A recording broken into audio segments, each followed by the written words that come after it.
আমরা ভালো জিনিস দেখব। কি কথা বলেন? আমরা ভালো জিনিস দেখব, ভালো জিনিস শুনবো, ভালো জিনিস লাইক কমেন্ট করব। যেগুলোতে অশ্লীলতা আছে এগুলো আমরা দেখবো না ইনশাআল্লাহ। এই অশ্লীলতার জগতে আপনি যদি ভালো কাজ করেন, ভালো জিনিস আপনার ফেসবুকে রেখে যেতে পারেন, আপনি কথার কথা আপনি মরে গিয়েছেন, আপনার এই ফেসবুক থাকবে কিনা? এই ফেসবুকে তখন মানুষ যদি আপনার ভালো জিনিস দেখে, তাহলে আপনার আমল নামায় সব দিয়ে দিবেন কে? আল্লাহ।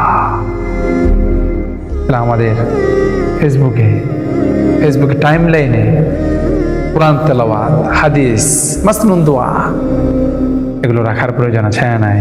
ও যুবক ভাইরা, রাখার প্রয়োজন আছে নাই? কথা বলে রাখবেন তো ইনশাআল্লাহ। আল্লাহ তৌফিক দান করে পড়েন আমিন।